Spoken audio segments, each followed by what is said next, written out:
va commencer. Alors, c'est bien, c'est une salle où chacun s'installe un peu partout.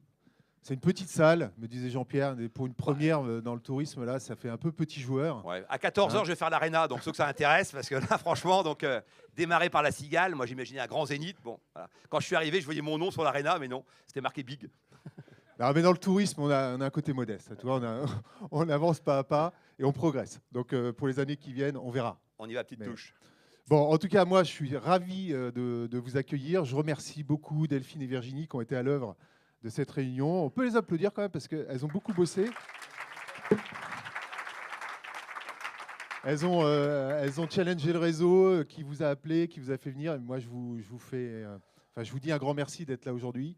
C'est une première, hein, c'est un peu le top départ du tourisme là, qu'on fait renaître un petit peu de ses cendres, si on peut dire, en tout cas dans l'animation chez BPI France. On a envie de créer une histoire et de la recréer. Et je vous dirai pourquoi. Donc, pourquoi finalement, nous, on s'intéresse beaucoup au tourisme? D'abord parce que, vous le savez, vous êtes dedans, c'est un secteur particulièrement important pour la France. 4% du PIB, c'est 2 millions d'emplois directs et indirects qu'on ne délocalise pas. C'est 100 millions de touristes étrangers qui sont venus l'année dernière. 100 millions, c'est un grand retour, la post-Covid. Et ça fait de la France qui est toujours la première destination du tourisme étranger. Et puis, c'est 63 milliards de recettes en 2023. C'est plus 12%. Donc l'année 2023, on en a parlé avec certains d'entre vous, ça a été une très grande année. On espère que 2024 va être aussi bien. Il y a eu quelques événements, le débarquement, l'anniversaire du débarquement, les JO évidemment, qui font que on s'attend quand même à une année 2024 globalement pour le tourisme. C'est quelquefois un peu différent suivant les métiers que vous adressez, mais globalement pour le tourisme, ça devrait être encore une très belle année. Donc nous, on est ravis. Voilà, secteur du tourisme hyper important dans l'économie française et hyper important chez BPI France. Je ne sais pas si vous le savez, mais ça fait quand même 100 ans, un peu plus de 100 ans qu'on finance l'hôtellerie chez BPI France. Hein, nos ancêtres s'appelaient le Crédit Hôtelier. Donc on se veut un peu expert. Serge était déjà là. Bravo Serge. Serge a ouvert le Crédit Hôtelier. Mais ça fait quand même 100 ans. Tout ça pour vous dire qu'au-delà de ça, au-delà de la durée, c'est quand même un métier, un secteur qui est dans notre ADN. On aime beaucoup le tourisme chez BPI France. On l'adore et sur les 5 dernières années, sais-tu combien on a accompagné d'entreprises dans le tourisme? Déjà au moins 90, ceux qui sont là. Plus de 60 000. Plus de 60 000 entreprises dans le tourisme sur ces 5 dernières années pour plus de 12 milliards d'euros qu'on a octroyés à toute cette filière. Voilà, c'est des grands chiffres. Ça veut dire ce que ça veut dire, mais surtout, ça veut dire que nous, on est là dans les bons moments, comme aujourd'hui, quand ça va bien. Et puis aussi, on est là quand ça va un peu moins bien. Et j'imagine que vous avez pu le constater pendant le Covid. BPI France a été un acteur qui est resté à bord. Voilà, et on a cherché des solutions avec vous pour essayer de vous faire traverser cette crise que vous avez d'ailleurs très très bien traversée. Voilà, donc pour lancer ce débat, moi j'ai le plaisir d'accueillir Jean-Pierre Nadir, que j'imagine beaucoup d'entre vous connaissent. Je vais lui poser quelques questions là, pour animer, cette matinée. Alors, je vais me mettre là. Hop, okay. Je prends un peu la forme. Ouais, tu vas prendre la lumière, Jean-Pierre. Alors, peut-être en quelques mots pour te présenter, puis tu compléteras si tu souhaites, mais tu es un serial entrepreneur, tu as commencé très très tôt, à 18 ans. 16 ans. 16 ans.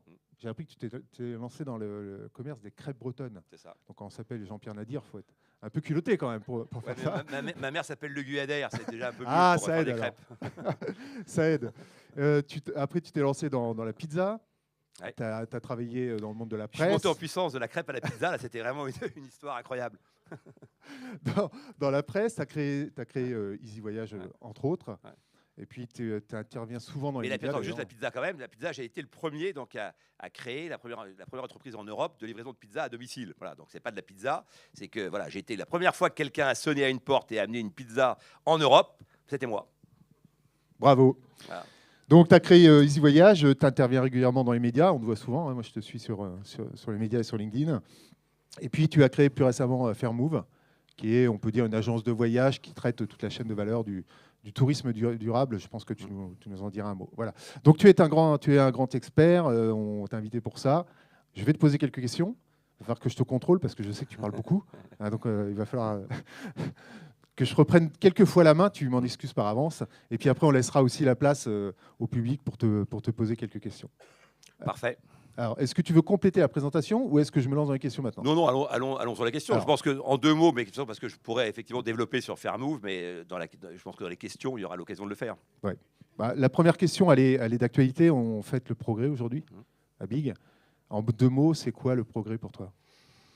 Bah, le progrès, donc, c'est ce que chacun essaye d'en faire. Donc, très clairement, chacun peut avoir sa définition. En tous les cas, donc, ce qui nous anime ici, donc, ce matin, donc, le tourisme responsable, donc, et durable, je pense que ça, c'est une vraie voie de progrès. Donc, et que le thème qu'on va développer là pendant 1 heure, donc, correspond bien à la thématique globale.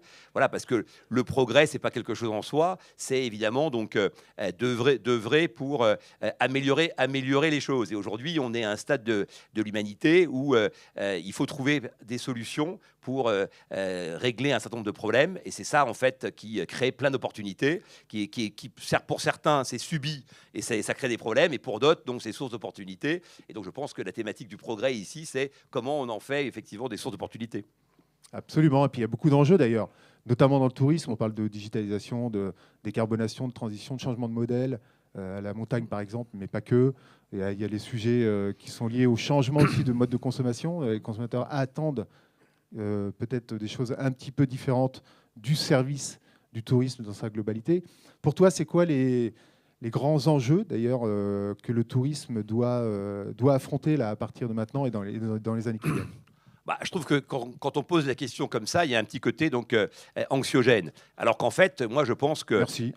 non, mais tu vois, c'est un peu, parce que du coup, même le progrès, il y a un côté anxiogène parce qu'en fait, on a le sentiment que ça correspond à beaucoup d'investissements, que c'est de la techno, qu'on n'a pas forcément tous les moyens donc de compréhension. Moi, en fait, je suis partisan des petits pas, et je pense que tous ici, autant qu'on est, donc on a une seule maîtresse, donc c'est le client. Et que globalement, ce qu'il faut, c'est accompagner, donc voire anticiper les besoins du client et faire en sorte que finalement, chaque fois qu'on est confronté donc à une difficulté, on arrive à trouver des réponses qui nous font progresser, donc qui amènent finalement donc des résultats. Alors, si on parle du tourisme, c'est quoi les grands enjeux donc du tourisme? D'abord, son premier enjeu, c'est d'expliquer pourquoi il existe et en quoi il est nécessaire. Aujourd'hui, très clairement, donc depuis maintenant 2018 et la première marche pour le climat, le tourisme est au cœur de plein de débats qui remettent en question donc son utilité, sa fonction sociale, voire même effectivement donc qui mettent sous le reculoir tous ceux qui travaillent dans le tourisme. Évidemment, donc en premier lieu, il y a le transport et les compagnies aériennes avec les 4 vols dans une vie donc de l'ami Jean Covici, mais au-delà, effectivement, donc on passe Shift Project chaque fois qu'ils sortent une étude. Donc Oxfam, c'est la même chose, c'est pour expliquer que finalement le tourisme ça pollue, et c'est un truc pour les riches, donc qui, grosso modo, correspond donc à un déséquilibre donc, pour la planète et même pour les populations. Moi, je pense exactement le contraire. Je pense que le tourisme, en fait, c'est pas le problème, mais c'est la solution. Je pense que le tourisme... On a 2 enjeux majeurs, c'est baisser l'impact carbone, monter l'impact social. Et il faut qu'on explique en quoi le tourisme a des vertus, effectivement, donc d'inclusion qui sont relativement uniques. Quand on met en avant donc, les 10% d'emplois dans le monde, voire les 20% si on intègre les emplois donc, induits, donc indirects et les emplois induits, je veux dire, c'est un argument qui est toujours utilisé. On dit, ah bah, nous, le tourisme, on crée de l'emploi, donc forcément, on est des bons gars. Mais en fait, créer de l'emploi, si c'est surfer sur la misère du monde, c'est pas forcément effectivement donc un bien pour l'humanité. Quand on vend de la Tunisie à 350 €, on peut imaginer effectivement qu'on exploite la misère du monde plutôt qu'on redistribue donc nos largesses. Donc l'emploi en soi, c'est pas une vertu.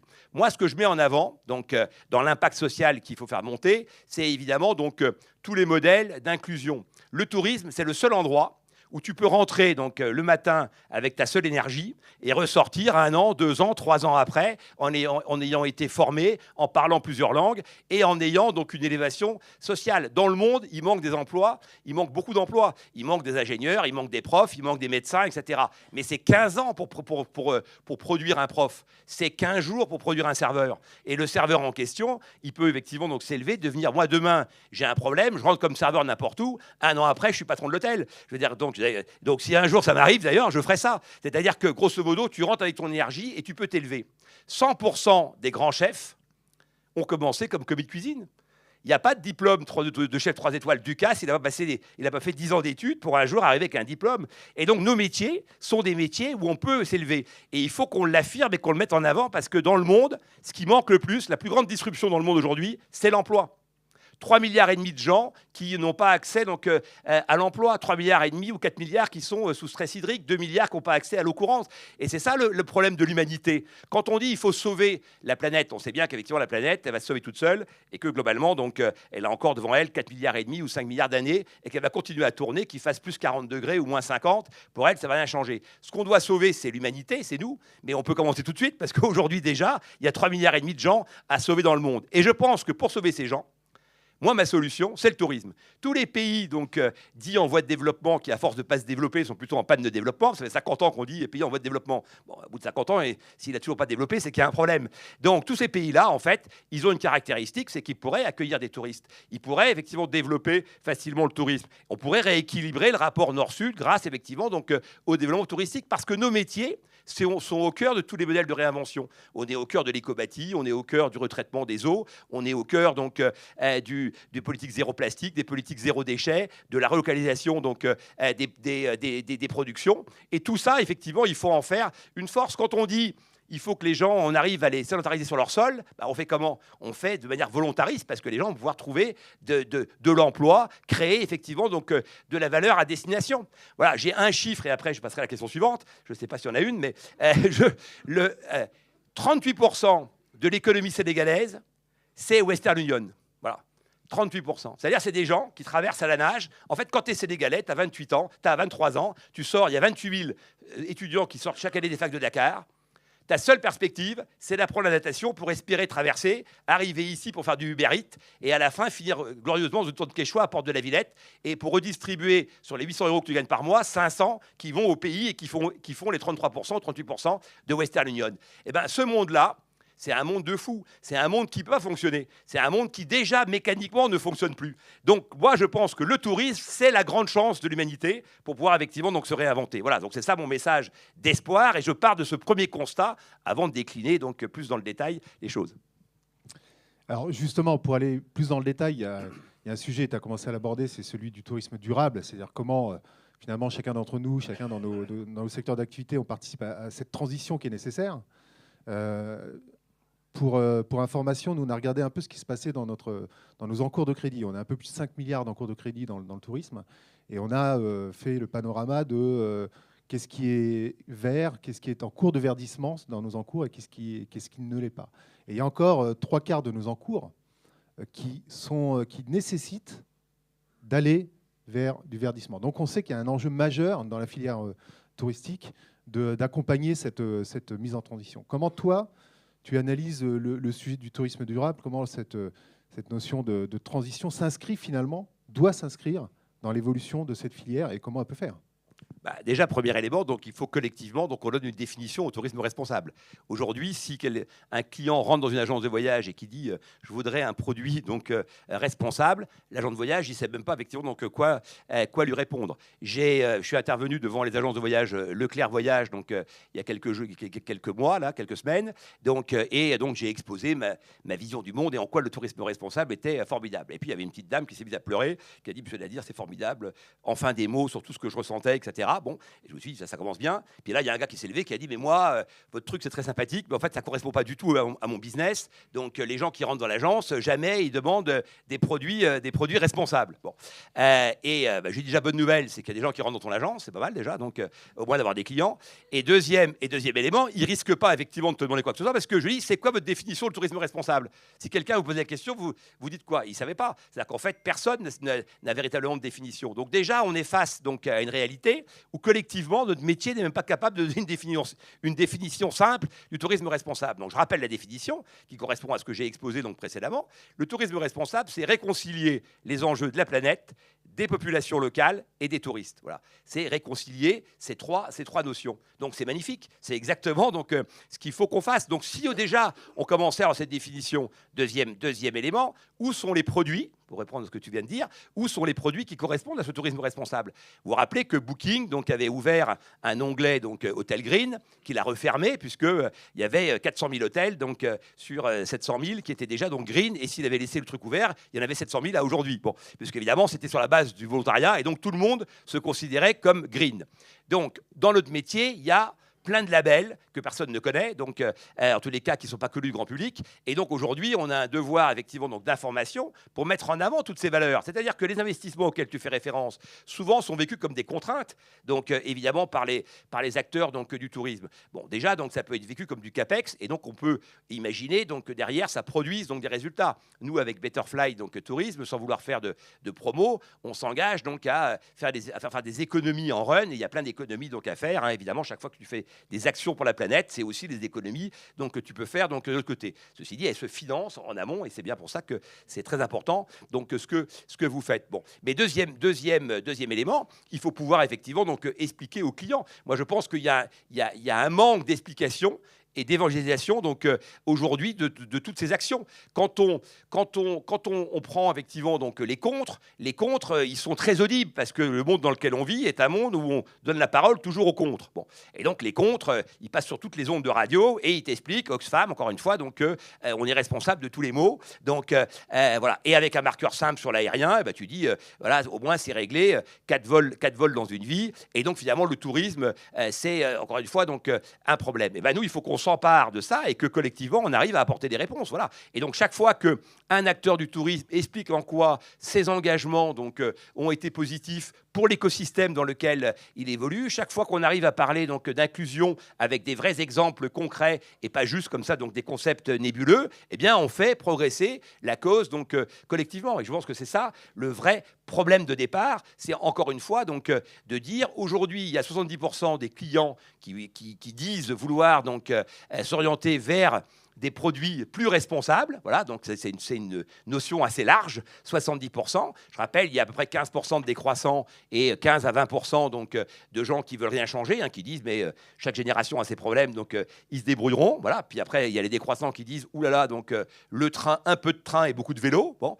Et moi, je pense que ça, typiquement, c'est une hérésie. Dire le tourisme responsable, c'est prendre le train et rester en France. C'est une hérésie. Qu'est-ce qui va se passer dans tous les pays aujourd'hui qui vivent du tourisme ? Ça va être un désastre. Et qu'est-ce qu'ils vont faire ces gens-là ? Ils vont venir ici, parce que de toute façon, il n'y aura plus rien chez eux. Donc, l'idée de rééquilibrer, c'est une vraie nécessité. Voilà, il n'y a même pas de débat. Ou alors, il faut proposer quelque chose à ces pays, sauf qu'on n'a rien à leur proposer. Voilà. Donc, moi, je pense que ça, c'est un point important, une vraie définition. Et puis ensuite, je pense que ce qui est très important, on en parlait avec l'ami Gardy tout à l'heure, ce qui est très important, de Bellambra, donc je fais un peu de promo, donc très bon, très belle saison.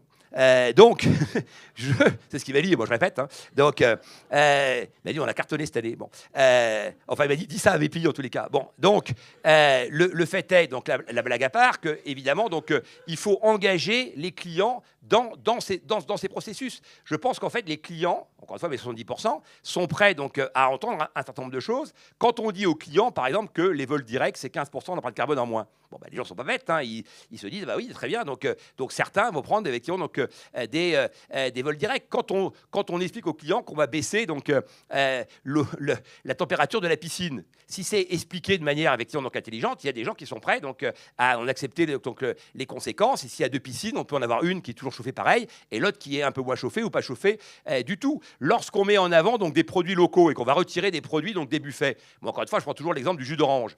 Dans tous les buffets du monde, de tous les hôtels du monde, il y a du jus d'orange le matin. Bon, il y a pourtant plein de pays où il n'y a pas d'orange. Comment on fait dans les pays où il n'y a pas d'orange ?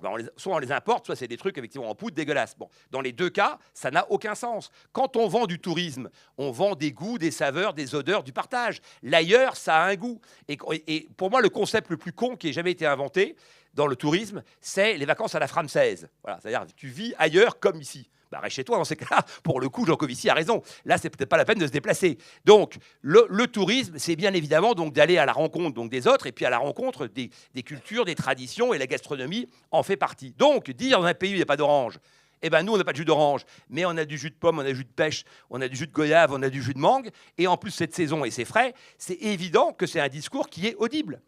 Aujourd'hui, dans tous les grands restaurants, Vous avez donc, pour ceux qui connaissent, c'est ton cas, donc les restaurants étoilés, Serge aussi. Donc, moi, je connais théoriquement de manière livresque, j'ai lu. Bon, et tu as toujours donc, des noms qui sont indiqués. On te dit, par exemple, petite sucrine du Perche de chez Gérard Lopez. Moi, je ne connaissais pas Gérard Lopez, je savais à peine où était le Perche, mais je me dis, ah ben si c'est marqué Gérard Lopez, c'est que ce gars-là doit être important dans la sucrine, et donc sa sucrine est spectaculaire. Voilà. Et ben ça, je pense que c'est un moyen d'engager les gens, d'expliquer les produits, de dire les confitures, elles viennent de chez Martine, c'est à 20 km. D'ailleurs, il y a des vélos, si vous voulez aller chez Martine, vous pouvez aller voir comment est fait les confitures. Voilà, engager les gens, faire vivre des expériences et en fait réexpliquer ce que doit être le tourisme. Et pourquoi il y a ce travail de réexplication? Eh bien, en partie à cause de vous.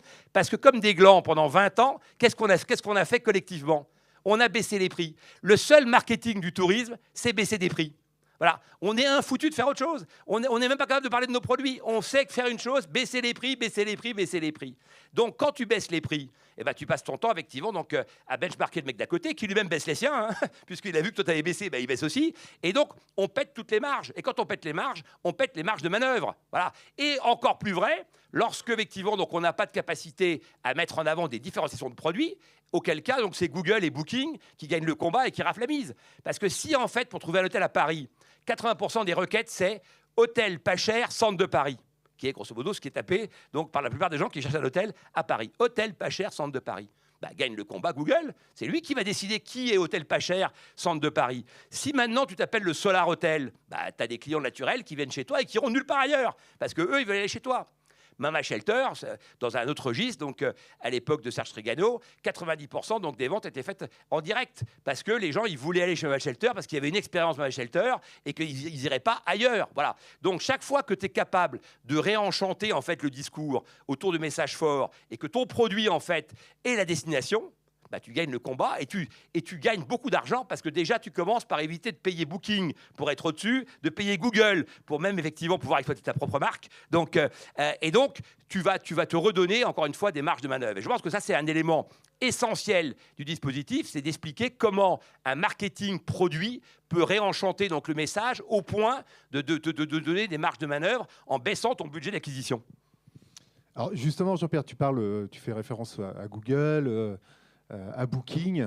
Là, le thème de ce matin, c'est le tourisme durable, mais c'est aussi l'innovation. Ouais. C'est quoi pour toi les enjeux de la digitalisation globalement, et peut-être plus spécifiquement de l'IA dans le monde du tourisme? Comment on peut utiliser cette bête un peu nouvelle là, et qu'est-ce que ça peut apporter à la profession?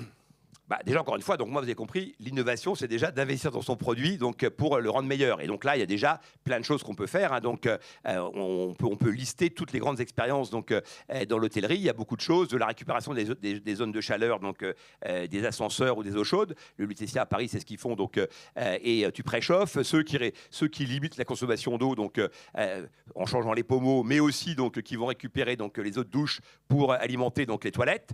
L'inverse est moins vrai. Donc, il y a aujourd'hui donc énormément de choses en fait à rationaliser. Je pense qu'en fait, quand on parle de sobriété heureuse, qui en général n'a d'heureux que le mot, donc on peut substituer à ça donc la rationalité joyeuse. Nos métiers, ils doivent rester joyeux. Quand on engage des clients, etc., il faut que ça reste évidemment donc un rapport de plaisir. Le tourisme, c'est évidemment donc avant tout du plaisir. Mais on doit pouvoir engager les gens sur les actions concrètes en leur expliquant effectivement ce qu'on fait. Et ça, je pense que c'est assez nouveau. C'est que plein d'éléments en fait de backstage qui avant étaient cachés et on gérait que le front, aujourd'hui, en fait, sont des vrais arguments de vente et sont des vrais arguments d'installation donc, dans la relation client. Alors, l'IA dans le tourisme, puisque c'était donc la question. Bah, L'IA dans le tourisme, ça va être un peu la même chose que l'IA globalement donc, dans le commerce. Donc les premières applications donc, elles vont être dans déjà donc, toute la relation client, donc, à la fois donc, en amont et surtout effectivement ensuite. Donc il y a plein de plateaux qui veulent se désengorger donc, en pouvant répondre donc, à pas mal de petites questions donc, qui sont assez récurrentes et qui évite de monopoliser donc, la réception donc, ou des vendeurs. Donc ça, c'est les premières applications donc, qui sont des chatbots finalement un peu intelligents et nouvelle génération, y compris donc, avec la voix, puisque maintenant, vous voyez qu'il y a énormément d'applications qui se développent donc, autour de la voix. Le deuxième type d'application, c'est tout ce qui est production. Hein. Aujourd'hui, donc, les tour opérateurs utilisent beaucoup ChatGPT pour faire de la production en disant ChatGPT, montre-moi un circuit en 7 nuits, etc. Donc, départ de toutes les villes de province. Et ça, bon, et ça lui donne déjà 90% de la réponse. Et donc, il y a des gains de temps qui sont en productivité qui sont très importants, qui là encore vont changer la relation au consommateur, puisque déjà TripAdvisor avait changé la relation donc, en permettant d'avoir beaucoup d'informations avant même de choisir donc, son produit. Là, ça va être encore plus vrai, c'est-à-dire que tu vas avoir des gens qui seront ultra informés, donc il va falloir apporter une surcouche. En fait, ça permettra de libérer de pas mal de tâches, mais il va falloir apporter une surcouche. Et puis, le troisième levier donc, dans nos métiers, c'est évidemment les contenus, la production de contenu, donc toutes les brochures, toute la sémantique autour effectivement donc, des produits, où là, ça te facilite énormément donc, la vie, puisque ça te permet d'avoir encore une fois donc, peut-être 90% donc, de l'écriture de ce que tu voudrais mettre en œuvre, et puis après, tu peux mettre une petite surcouche pour personnaliser effectivement donc, les choses. Donc là, il va vraiment y avoir une fracture entre ceux qui vont utiliser ces outils et ceux qui vont les subir à nouveau. Hein. Et le digital, ça a été ça. En 2000, donc en fait, il y a tous les gens qui ont subi, voilà, et c'est pareil pour le RSE. Il y a ceux qui subissent et ceux qui s'en emparent. En fait, moi, je pense que de tous ces sujets, il faut en faire des choses dynamiques. Et surtout, il faut jamais considérer que c'est pas pour toi. Moi, je pense que le pire truc dans la vie, c'est de dire ah non, ça, c'est pas pour moi. Moi, si je vois un mec qui fait un truc, je dis si lui sait le faire, moi aussi. Pourquoi effectivement donc j'aurais pas la capacité à utiliser effectivement ces outils qui sont faits pour faciliter la vie. Donc autant effectivement donc cela faciliter. Et comment ça peut servir la Et on peut le faire à pas trop cher. Juste un mot là-dessus, parce que souvent, les hôteliers sont dans un rapport de coût, dans leur perception des choses. Moi, je pense que voilà, l'IA, c'est vraiment quelque chose, aujourd'hui, c'est gratuit. Alors, tu as les versions payantes qui sont un peu meilleures, mais très franchement, tout le monde doit avoir, donc, aujourd'hui, ChatGPT ou un autre sur son mobile et commencer, effectivement, donc, à l'utiliser. C'est assez magique. Et finalement, c'est une version un peu aboutie d'un moteur de recherche type Google. Hein, donc, c'est la génération d'après. Ça n'a rien non plus de... Voilà, les gens, des fois, on a l'impression qu'on leur parle qu'on fait des fusées pour aller donc, sur Mars. On en est assez loin. En l'occurrence, c'est accessible à beaucoup de gens. Et comment ça peut améliorer la relation client ? En tant que consommateur, on va souvent dans les hôtels, dans les restaurants, et on est quelquefois surpris, agréablement surpris ou pas agréablement surpris de la façon dont on est accueilli, la façon dont on personnalise la relation. Comment justement tous ces outils peuvent aider l'hôtelier ou le prestataire touristique à amener de la valeur dans la relation ? Comment ? Avec l'IA ou avec l'IA ou sans l'IA d'ailleurs. Moi, je pense que c'est la formation. Moi, je pense qu'aujourd'hui, dans nos métiers, si tu veux, et là encore, le RSE est un élément très important. On sait bien que les jeunes générations, ils veulent donner du sens et ils veulent effectivement aller dans des boîtes donc, qui ont du sens et dans lesquelles ils se sentent bien et où ils pensent qu'ils œuvrent pour le bien de l'humanité. Voilà, c'est-à-dire que les gens ne veulent plus un travail, ils veulent œuvrer pour le bien de l'humanité. Et ben, quand on explique ce que je vais d'expliquer sur le tourisme, encore une fois, donc la solution, modèle d'inclusion, qu'on engage les gens, qu'on les forme, qu'on les rend fiers d'appartenir à, eh bien ça c'est effectivement donc déjà un premier élément. Avant que quand tu vas au My Shelter, encore une fois je ne vais pas focaliser sur eux, mais l'idée d'avoir club médisé donc l'hôtellerie, c'était surtout le fait d'avoir établi des contacts sympathiques entre le personnel donc et les clients. Et donc l'hôtellerie mondiale c'est un peu construite là-dessus. Moi je pense que la phase d'après, c'est quand les clients connaissent le nom du personnel, voilà, et que là tu as vraiment un esprit de famille et que tu dis dites donc Gérard, votre café est vachement bon, etc.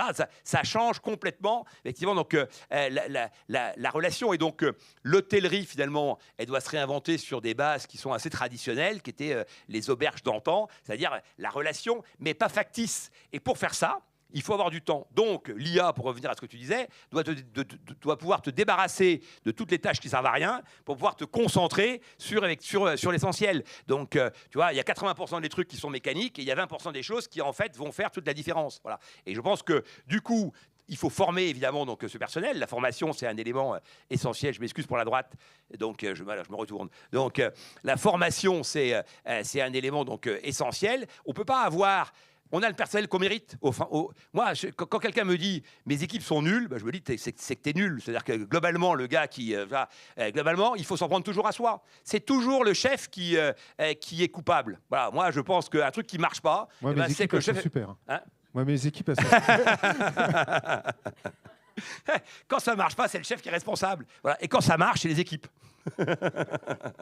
Non, mais c'est un élément très important. Et donc, tu te dis comment je peux améliorer, comment je peux les faire grandir, comment je peux les engager davantage. Voilà. Plus ils sont engagés, plus la relation client est bonne. Je vais poser peut-être une dernière question, puis après, on laissera peut-être la parole à la salle, puisque j'ai cru comprendre qu'il y avait beaucoup de questions. Pour toi, surtout, ils veulent savoir les taux, comment ça marche. Ils le savent déjà, on est en négociation régulièrement. Alors, peut-être un mot sur les grands événements là, qui ont rythmé cette année 2024, les JO, on parlait de l'anniversaire du débarquement.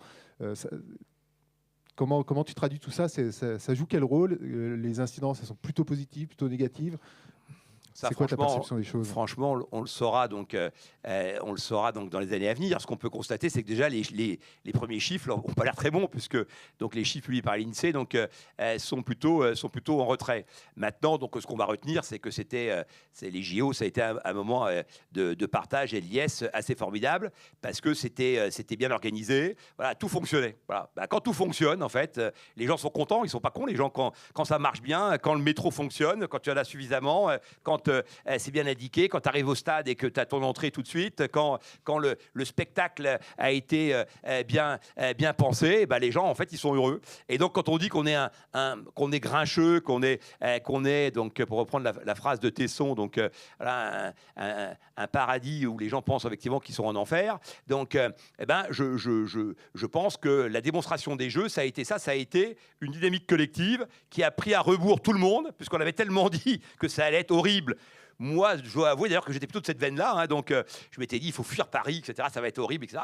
Et les premiers jours, je me suis dit bon, ça durera pas, c'est pas possible, voilà. Et ça a été vraiment bien. Et progressivement, tout le monde disait ça, et donc les gens se parlaient dans le métro, etc. C'était hyper sympathique, voilà, parce qu'on avait créé les bonnes conditions. Finalement, les Jeux Olympiques, c'est un métier d'hôtelier qui a réussi, quoi. C'est-à-dire que on a accueilli le monde entier, on a géré les flux, on a rendu les gens heureux, on a géré plein de contraintes, parce que encore une fois, le métier, c'est pas de dire il n'y a aucune contrainte. Donc, il y a plein de contraintes à gérer. Et donc, on l'a fait de manière responsable, positive et joyeuse, qui est mon concept de base pour Fairmove. Et donc, moi, je suis très content de rester à Paris, d'avoir vécu ces Jeux Olympiques. Et donc, évidemment, que ça donne une image de la France donc, qui est très positive. D'ailleurs, ça a déstabilisé un peu LFI, là, qui ne savait plus par quel bout prendre le problème pour dire qu'on était un pays merdique. Donc là, d'un seul coup, tout fonctionnait. Donc, le RN aussi, il avait dit, vous allez voir, tout va s'écrouler. Bon, ça a bien marché. Et donc voilà, donc je pense qu'on est capable on l'a démontré. Et ça doit être des fondations sur lesquelles on doit pouvoir construire plein de choses. Donc je pense que dans les années futures, effectivement, donc les jeux seront un marqueur très puissant de notre capacité donc à bien faire les choses. Et peut-être un mot sur Fairmove. C'est quoi les facteurs clés de succès finalement de ton entreprise alors? Je les cherche encore, donc si tu veux. Là, très franchement, le gars qui dit alors, le succès, point 1, point 2, point 3, bon, voilà, en général, l'écoutez pas. Donc, non, nous, en tous les cas, on est sur un créneau qui est très compliqué, donc le tourisme responsable, donc c'est un créneau qui se construit, comme je viens de l'expliquer. Quelqu'un qui, encore une fois, expliquerait qu'aujourd'hui, toutes les bases sont posées. Donc non, on est en phase de construction. Donc aujourd'hui, encore une fois, donc je pense qu'il y a 4-5% des clients qui sont vraiment très engagés. D'ailleurs, j'ai 70% qui ont un intérêt et 4-5% qui sont très engagés. Encore une fois, donc ceux-là, c'est ceux sur lesquels il faut qu'on arrive à construire une relation forte qui après vont nous aider à évangéliser donc sur les suivants. Et donc moi, j'ai pris le problème un peu différemment, c'est-à-dire que j'ai commencé par une vitrine. Moi, mon constat de départ, c'était de dire dans le monde, il y a des gens qui agissent bien, et ceux-là, il faut les valoriser face à tous ceux qui ne savent faire qu'une seule chose, baisser les prix. Donc, il faut rompre avec cette histoire du prix et passer au sens. Donc, passer du prix au sens. Et donc, ça veut dire, encore une fois, prendre à rebours les moteurs de recherche, les comparateurs de prix, les ventes privées, bref, tous ceux qui sont dans cette logique donc d'écraser les prix. Je le savais d'autant plus que moi, j'avais fait un comparateur. J'ai gagné 2-3 ronds grâce à ça. Et donc, effectivement, j'ai contribué, moi, à gérer par l'animation, par les prix. Donc, je me suis dit, maintenant, c'est l'inverse. On va effectivement donc remettre le produit au cœur. Et finalement, ça va être une vraie chance pour tous les acteurs du tourisme, y compris les destinations. Prenez les campagnes d'office de tourisme. Moi, je rêve d'une campagne de pub où, en fait, on verrait sur un 4x3 une poubelle. Voilà. Et en dessous, il mettrait, donc, ceci n'est pas une poubelle, c'est la dernière campagne de communication de l'île Maurice, parce que chez nous, on collecte les déchets, chez nous, on retraite les déchets. Ben moi, une destination qui collecte bien les déchets et qui retraite les déchets, c'est une destination qui m'intéresse. Une campagne de communication, on dit chez nous, on paye bien les gens, chez nous, on forme les gens, eh ben, ça m'intéresse. Une campagne de communication où on dit chez nous, on produit de l'électricité verte parce que 95% est hydraulique, comme le Costa Rica, eh ben, ça m'intéresse. Et donc, je pense que les codes du tourisme sont en train de changer parce qu'on va pouvoir communiquer sur des bases concrètes, sur des métriques qui vont effectivement donc, engager les gens. Donc ça a été mon pari de départ. Donc j'ai développé un fair score sur les destinations, puis j'ai mis en avant donc, les 4000 hôtels ou les 5000 les plus engagés donc, dans le monde donc, autour des concepts que j'ai évoqués. Donc, c'est-à-dire, encore une fois, donc, considérer l'environnement qui est autour de toi. Reprenons le problème de l'eau. Vous savez qu'à Barcelone, un touriste consomme en moyenne entre 6 et 10 fois plus d'eau qu'un habitant. Quand vous savez ça et que vous êtes au Maroc et que vous êtes à côté d'un village où il n'y a pas d'eau, évidemment, donc tu te dis, je vais limiter donc, les douches. Et l'ambition de l'hôtel, surtout qu'effectivement en vacances, tu es capable d'intégrer des nouveaux paramètres, c'est bien effectivement donc aussi d'éduquer et d'élever donc les consommateurs. Donc tous ces grands enjeux, en fait, c'était mon idée de départ, faire move, la vitrine, et je mets ces gens en avant qui agissent bien et j'essaie d'expliquer toutes les pratiques qui font que tout ça donc évolue. Bon. Ensuite de quoi, donc j'ai géré donc un certain nombre de problématiques sur les durées donc des voyages. Vous savez que par exemple tous les tours opérateurs affichent l'île Maurice en 5 nuits. Donc moi je mets donc 6 minimum, etc., etc., etc. Pareil sur les week-ends. Donc j'ai commencé à essayer d'éduquer. Puis là je me suis rendu compte en fait que d'abord, ça allait être long, parce que grosso modo, donc, toutes mes convictions, là, donc, j'étais un peu seul donc, à les partager. Donc, il allait falloir que je crée les clients. Bon. Donc, il a fallu il faut faire un travail d'explication permanent. Ensuite, de quoi donc, j'ai été interpellé par un certain nombre de professionnels, donc, des hôteliers, donc, qui m'ont dit, plutôt que de mettre en avant ceux qui agissent bien, comment on pouvait faire pour nous aider donc, à bien agir. Ça veut dire quoi bien agir et comment, effectivement, on peut s'engager dans cette voie. C'est là que j'ai rencontré Hubert Vandeville donc, et qu'on a fait l'acquisition de Betterfly pour mettre en avant pour accompagner donc l'industrie. Ensuite, donc j'ai rencontré les gens de WMH qui font du maïs et qui m'ont dit, nous dans le maïs, chaque année en fait, les responsables voyage de Total, de L'Oréal, etc. baissent le nombre de gens qu'ils invitent parce qu'ils disent qu'il faut baisser le carbone. Voilà, donc moi j'ai dit, mais c'est pas comme ça qu'il faut faire, il faut calculer l'empreinte carbone moyenne de l'année précédente et voir comment on peut la baisser en continuant donc à proposer donc des offres. Autrement dit, si l'an dernier on était à 5 tonnes 5, passons à 5 tonnes, puis 4 tonnes 5, etc. Et mettons en place des métriques avec un suivi et un accompagnement. Donc on a fait ça avec WMH. Puis après, je me suis attaqué au CSE. Je pense que le marché du CSE, tôt ou tard, l'abondement donc d'entreprises qui est remis en question en permanence sur le fait que ce ne soit pas fiscalisé. On a une épée de Damoclès donc de Bruxelles au-dessus de la tête sur ce sujet-là. Peut-être qu'à un moment donné, on pourra dire les entreprises qui abondent sur des produits qui sont plus responsables donc auront des bénéfices par rapport effectivement aux autres. Donc j'ai une petite équipe et on développe effectivement cette partie-là. Puis j'ai acheté un tour opérateur qui s'appelle Double Sens et qui fait du circuit en immersion. Donc nous, on calcule l'impact social à destination. Donc on dit ce produit, 70% de la valeur est redistribuée localement. Voilà. Donc on calcule donc précisément et on fait de l'immersion, c'est-à-dire qu'on dort chez l'habitant, on partage des repas donc, avec les communautés. Bref, c'est le leader donc, de ce qu'on appelle le tourisme solidaire et éthique. Et donc voilà, là on vient de racheter, donc ce matin on a annoncé donc WeWoriner, donc Stéphane est ici, et FIG, donc, qui permet lui de faire la même chose que nous sur l'hôtellerie, mais cette fois-ci donc sur la restauration. Et donc progressivement, on construit une plateforme un peu référente sur tous ces sujets, parce que si j'attends en fait uniquement que les clients arrivent sur les produits existants, alors j'ai le temps de prendre froid, c'est-à-dire que je suis un peu comme le surfeur en slip de bain avec ma planche à voile, donc à attendre la grosse vague qui arrive jamais. Bon, et donc l'idée c'est de la créer la vague, quoi. Et donc c'est de contribuer à accompagner l'intégralité donc du secteur. On fait des formations et donc on fait 500 000 € de formation aux éco-gestes donc dans l'hôtellerie. Là on vient de commencer donc les formations d'agents de voyage avec les entreprises du voyage, donc, puisque justement, donc, ils ont cette problématique auquel je faisais référence tout à l'heure, de dire mais c'est quoi le tourisme responsable et comment effectivement donc, on peut s'en emparer. Voilà, donc on essaye effectivement d'être partout où on peut effectivement donc, non seulement apporter donc, la bonne parole, mais apporter des éléments concrets pour faire effectivement donc, gagner cette cause qui, encore une fois, pour moi, n'est pas qu'une cause donc, marketing et économique, mais vous l'avez bien compris, qui est un enjeu mondial. Bien, on va laisser la salle s'exprimer maintenant. On va vous tendre le micro. Et allez-y, à vos questions alors. Qui veut se lancer? La première question est toujours compliquée, donc M. Gardy a préparé la sienne, donc je pense qu'on va commencer par lui. En plus, le micro est juste à côté.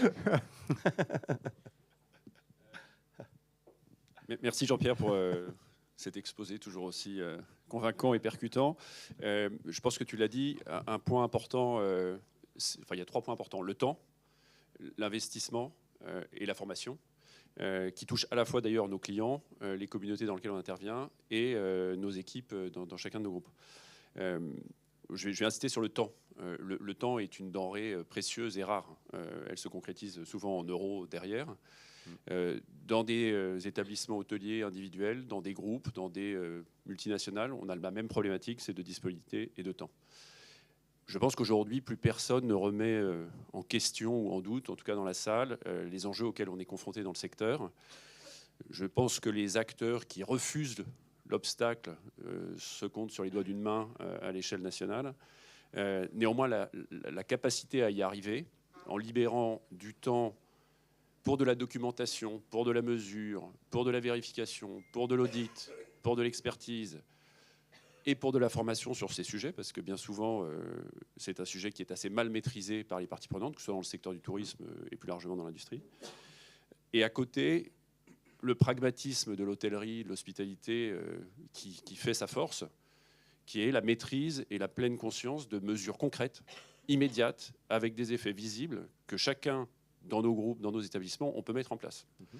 Et je pense qu'il est en train de se créer aujourd'hui un grand écart entre une richesse et un terreau hyper fertile pour planter des initiatives, des mesures qui ont un effet pour demain matin, et une espèce de machine qui se met en place sur de l'administratif, du contrôle, les quelques 1200, quand ce n'est pas 2000 critères de la CSRD à horizon 2026 pour tous les acteurs de plus de 500 employés à l'échelle européenne, et qui vont créer des difficultés à concrètement libérer à la fois la bande passante et le temps et les euros pour mener à bien ces mesures. Voilà. Comment on réconcilie ce grand écart? Jean-Pierre, tu as 2 minutes. Merci. Faites passer un bon de commande à monsieur. Non, bah écoute, évidemment, ta remarque est très juste. Et donc, c'est-à-dire que moi, d'ailleurs, c'est marrant parce que aux startups, en fait, parce que j'avais ici dans pas mal de startups qui tournent autour de tous les concepts qu'on vient d'évoquer, donc la gestion de l'eau, donc les énergies, l'upcycling, etc. Donc, et je leur dis tout le temps, donc en fait, il y a 2 facteurs extrêmement importants, et les 2 ont rapport au temps. C'est 1, le temps qu'on a. Voilà, parce que plus tu as de temps et mieux c'est. Et 2, le rythme que tu mets pour délivrer les choses. Et donc je pense que effectivement, c'est les 2 indicateurs qui te permettent donc d'avancer, mettre beaucoup de rythme, donc, et en même temps donc, se donner du temps, c'est-à-dire avoir les moyens de son ambition.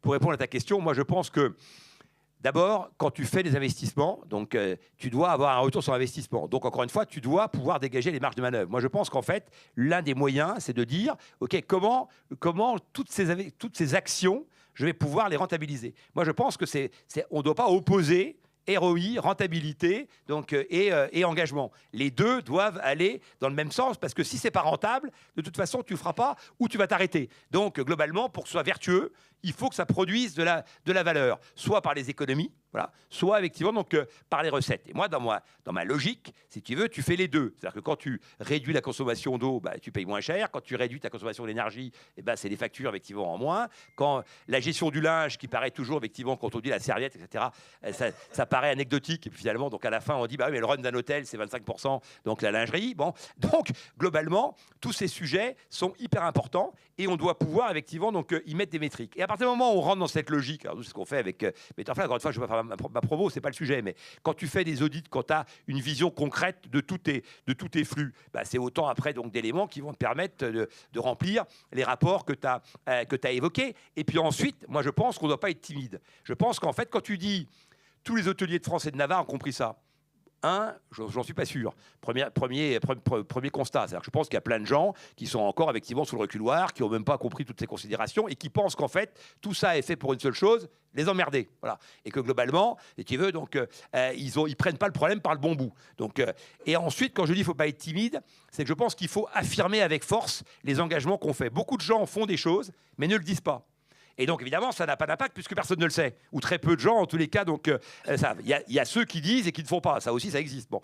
Mais entre les deux, je pense qu'effectivement, donc, c'est bien de pouvoir bâtir toute ta stratégie autour de ces considérations et que dans ces cas-là, il faut être le premier. C'est-à-dire que plus tu vas être dans les premiers, plus tu peux affirmer des choses, évidemment, donc fortes. Aujourd'hui, un gars qui dit, tu rentres dans n'importe quel hôtel, à la réception, tu as un panneau qui dit « Ici, on est engagé ». Donc, je suis d'accord avec toi, c'est-à-dire qu'il n'y a pas un gars qui dit de ne pas l'être. Bon.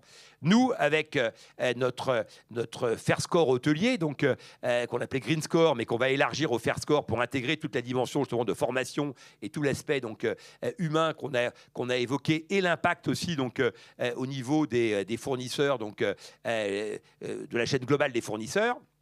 Eh bien, aujourd'hui, on a 10% des hôteliers, on a à peu près 1000 hôtels donc, qui sont passés donc, par nous, et on a 10% qui sont en catégorie A. Tu vois, donc, globalement, ça veut dire que le gros des troupes, il est plutôt en C- qu'en A. Et donc, l'affirmation avec un label, l'ADEME devait créer un green score pour que tout le monde soit normé de la même manière et qu'on puisse dire cet hôtel est A, cet hôtel est B, etc. Le consommateur, à la fin, c'est ce qu'il veut. Il voudrait pouvoir dire, moi, je vais à Paris, pour prendre mon exemple, centre de Paris, pas trop cher, plutôt que de dire moins cher ou pas cher, il pourrait dire pas trop cher, bon, et catégorie B. Voilà, ça ce serait ultra simple, et auquel cas tous les engagements qui sont pris, si tu veux, permettent de matérialiser d'un point de vue marketing consommateur, tu vois, que tu fais plein de choses intelligentes. Donc, voilà, donc moi je pense que les économies, mesurer les économies qui permettent de financer ce que tu évoquais. Et je pense que dans beaucoup d'établissements, il y a des économies immédiates quasiment à réaliser, hein, d'où on dit que c'est 2 € par nuitée, donc, et on arrive régulièrement donc, à les trouver, voilà, et 2 kilos pour la planète de CO2, voilà.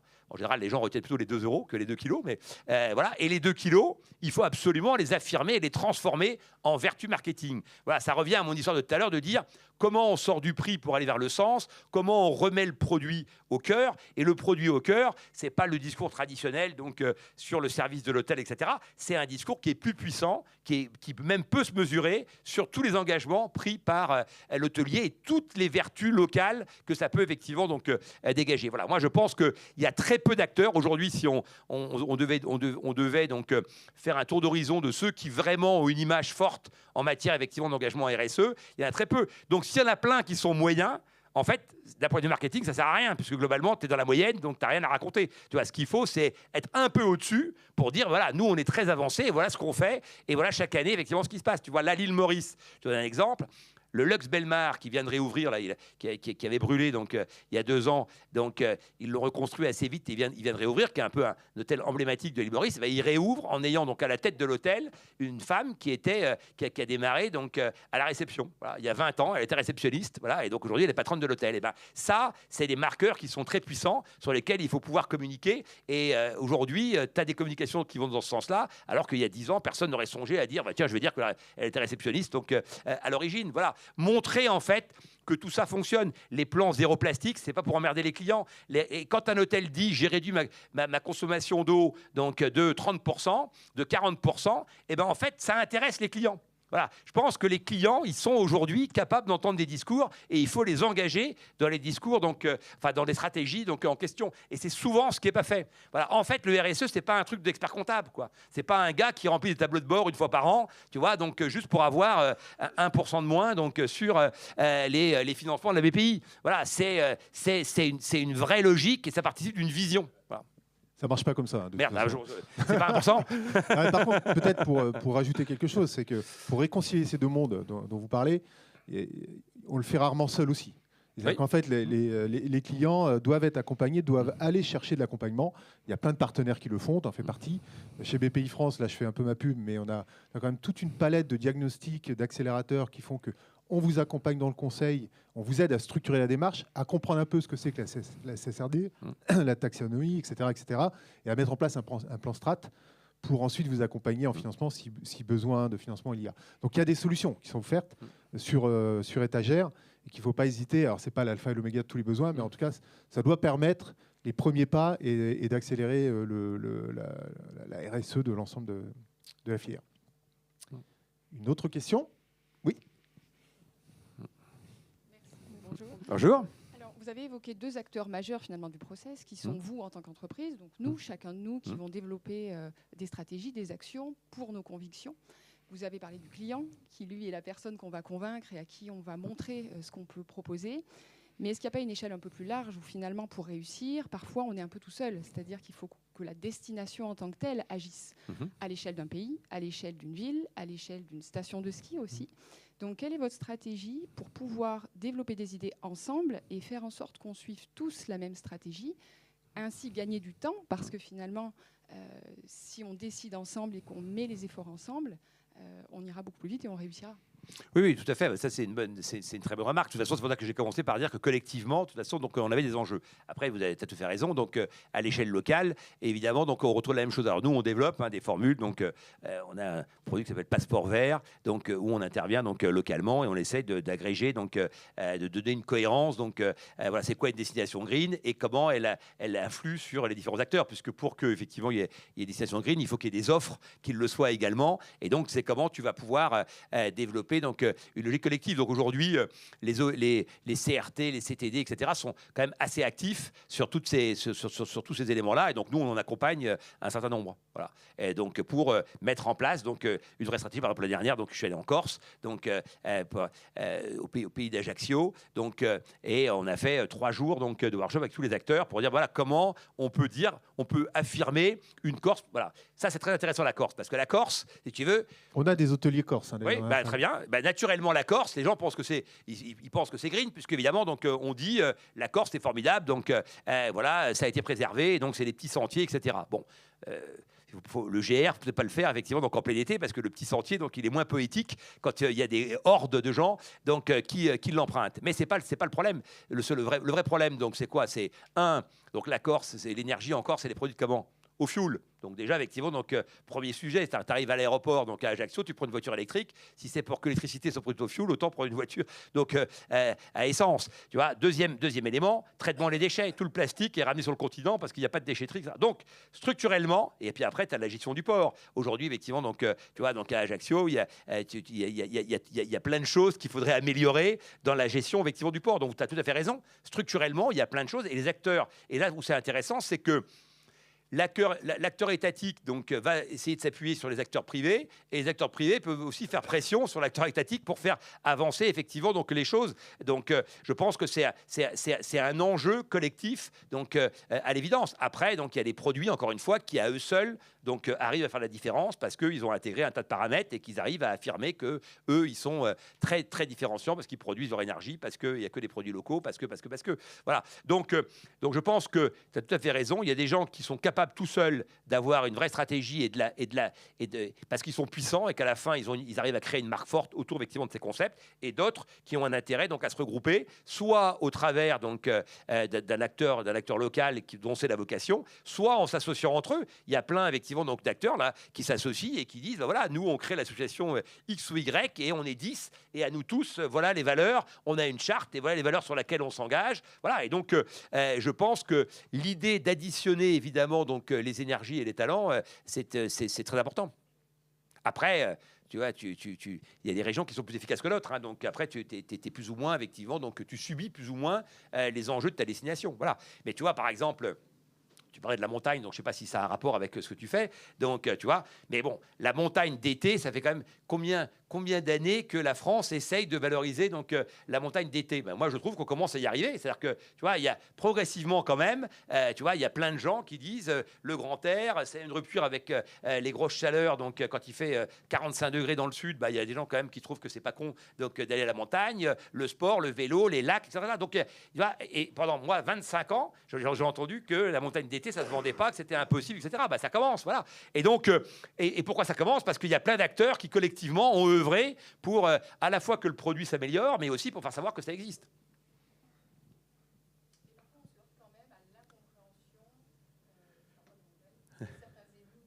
Bien sûr. Mais ça, si tu veux, ça, c'est... Enfin, tu vois, ça, on n'y peut rien. On doit composer. Tu vois, on est quand même dans un environnement de contrainte, et tu vois, ou en tout cas contraint. Et donc, on doit composer avec les paramètres qui sont à notre disposition. On ne choisit pas ses élus, même si on vote. Donc, voilà. Mais à la fin, donc, il y a une conséquence qui n'est pas forcément ce que tu aurais voulu avoir et tu fais avec. Mais là encore, je pense que la com, c'est important, tu vois, parce que les élus, ils sont quand même sous pression. Aujourd'hui, ce qu'il y a de certain, c'est qu'on sait tout et tout de suite. Tu vois, donc à une époque, les gens, ils avaient un bilan à la fin et on disait le bilan est bon, pas bon. De toute façon, comme ils racontaient n'importe quoi, les bilans étaient toujours bons. Bon, sauf que maintenant, au fur et à mesure, on sait ce qui se passe. Donc, tu vois, donc les acteurs privés ont aussi une capacité par leur communication, leur engagement, tu vois, leur façon effectivement d'exprimer les choses et même de prendre à témoin donc les clients, bah, c'est un élément de pression qui peut être effectivement donc important. Donc pourquoi ne pas effectivement donc utiliser un petit lobbying local, donc en associant aussi effectivement donc les clients à ça, tu vois. Donc voilà, je pense que par exemple, tu vois, il y a beaucoup d'hôtels quand tu prends des plages qui sont dégueulasses, donc parce que je parle pas en France, c'est rare, mais beaucoup de pays où le gars il nettoie son petit bout de plage devant son hôtel et puis après tu as toute la plage qui est dégueulasse. Bah, quand les clients, mais moi je fais systématiquement, je ramène le plastique d'à côté, donc à la réception, tu vois, et donc là les gars ils sont vachement gênés, etc. Et en général, et ben après donc ils essaient de prendre des actions parce que pour se dire bah ok, on peut quand même pas laisser ça parce que c'est ce qu'on vend, donc c'est notre gagne-pain, donc il faut quand même qu'on essaie. Donc la pression des clients, c'est quand même aussi un très bon élément au final, tu vois, parce que ces élus, donc ils vivent aussi de ça, du business fait par les clients. Allez, il reste 5 minutes. On peut prendre une dernière question avec une réponse rapide. Oui, bonjour. Je voulais savoir comment vous pensez qu'on peut faire évoluer les normes d'Atout France sur le fait que les étoiles, c'est un peu une aberration aujourd'hui et qu'il n'y a pas de critères écologiques dans les normes. Bah, ça c'est un très bon enjeu. Donc ils sont en train d'essayer d'évoluer, hein, puisque donc ils élargissent un peu donc le cercle de réflexion. Je sais que Hubert, tu vas intégrer là un cercle de réflexion autour de ces sujets.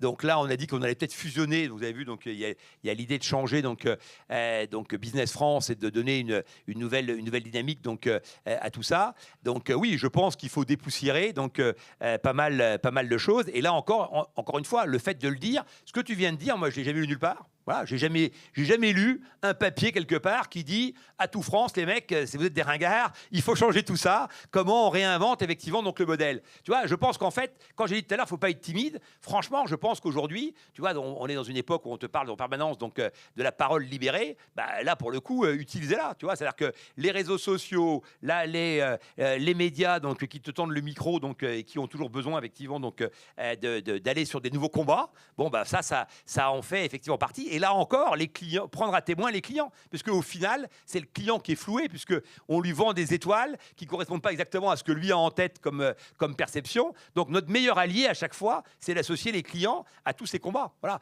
Donc moi, je pense que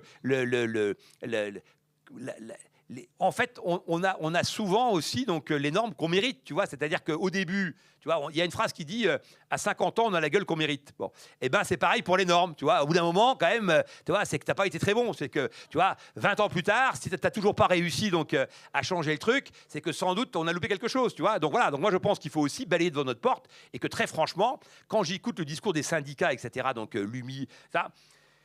Franchement, très souvent, ça reste un peu poujadiste et corporatiste, tu vois. Ouais. Et donc, je pense qu'il faut être capable de s'élever aussi, et que c'est notre responsabilité que d'essayer de donner du souffle aussi, donc à nos prises de parole. Voilà. Donc, Atout France, si on les met sous le reculoir parce qu'on explique qu'il faut changer tout ça, et qu'encore une fois, les clients, les communautés, chaque hôtel en fait a ses repeaters, a sa petite communauté. Et quand tu prends la parole et que tu expliques aux gens et que tu dis attendez, évidemment que moi je préférerais qu'on fasse ci ou ça, mais c'est impossible pour telle et telle raison. Voilà. Et ben très clairement les clients disent c'est complètement con ce truc-là, etc. Et là tu peux véritablement t'appuyer sur des énergies positives. Donc je pense, pour conclure là-dessus, que globalement on doit effectivement créer les énergies positives autour de nous. Voilà. Et si on montre qu'on agit positivement, qu'on veut faire évoluer les choses au service d'une cause, celle effectivement donc de la compréhension, du confort des clients et du respect de la planète, alors effectivement on aura plein de gens avec nous pour faire avancer donc notre cause.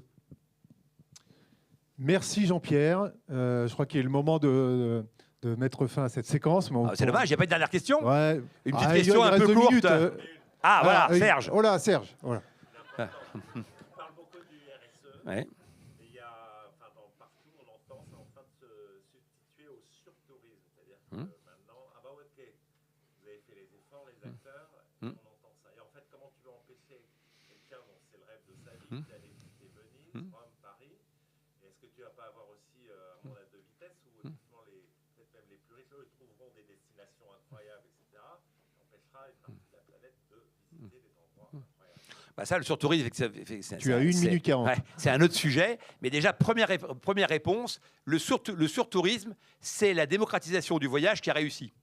D'accord? Ça, il ne faut jamais oublier. Pendant 25 ans, on nous a expliqué qu'avec les riches qui voyageaient. Et tout le développement donc, du tourisme s'est fait autour de l'idée qu'il fallait que tout le monde puisse accéder au voyage. Conséquence, le surtourisme. Bon. Donc déjà, c'est parti d'une dynamique positive. Voilà, c'est qu'on a réussi à faire voyager plein de gens et à rendre le monde accessible à plein de gens. Je rappelle que le claim de Nouvelles Frontières, historiquement, c'était le droit au voyage, voilà, en mettant en avant le fait qu'il y avait plein de gens qui ne pouvaient pas y accéder. Donc aujourd'hui, c'est moins le cas. Deuxième sujet, 95% donc, des gens vont sur 95% de la planète seulement, donc 5% de la planète seulement est visitée et 95% donc ne l'est pas. Donc on sait que l'un des moyens donc d'éviter le surtourisme, c'est donc d'élargir. Donc évidemment, c'est de réenchanter plein de territoires qui ne le sont pas. Hein. C'était un des grands combats donc d'Atout France et de Mantéi. Donc là, sur ce coup-là, donc c'était très positif d'expliquer qu'évidemment ils vont tous au même endroit et que c'est bien donc d'élargir donc les choses. Troisième élément, donc le fait que on développe un tourisme de jauge, c'est-à-dire les calanques de Marseille, Venise qui sera payant, etc. Ça permet, au-delà donc du ticket d'entrée, de gérer les flux. Les gens vont tous au même endroit, mais pire que tout, à la même période et aux mêmes horaires.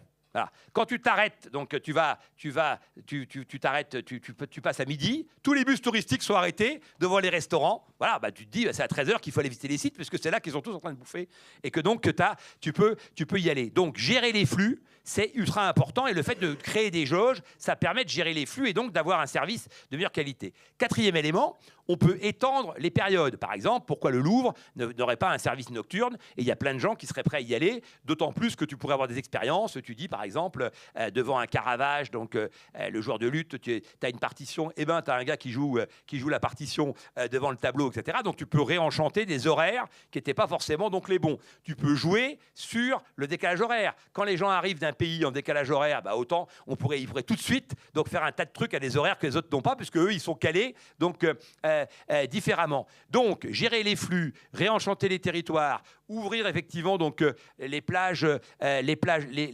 horaires, et partir du principe que évidemment quand tu veux aller donc à Venise, tu peux y aller, mais que tu as intérêt à réserver 6 mois avant. Moi j'ai connu l'Alhambra. Voilà, pour un exemple concret, où tu rentrais, tu visitais, il y avait aucun problème. Aujourd'hui, si tu n'as pas acheté ton ticket donc 6 mois avant, tu n'as quasiment aucune chance de pouvoir effectivement donc rentrer. Eh bien, ça c'est quoi? C'est une super chance pour les opérateurs touristiques, parce que ça va leur redonner, encore une fois, de la valeur à leur métier. Ils vont retrouver effectivement donc une logique où ils diront à leurs clients, bah, attendez, vous voulez aller à Grenade et à Séville, allez à telle période plutôt, parce que si vous voulez faire l'Alhambra dans les bonnes conditions, c'est plutôt à ce moment-là qu'il faudra le faire, etc. Et donc, tu vas redonner, encore une fois, donc, du pouvoir aux opérateurs. Voilà, donc je pense que le surtourisme, en fait, c'est un enjeu donc, formidable d'opportunité pour nos métiers. Et ce sera le mot de la fin. On applaudit énormément Jean-Pierre. Merci beaucoup. On libère la salle tout au long du parcours que les filles ont construit pour le tourisme. Merci.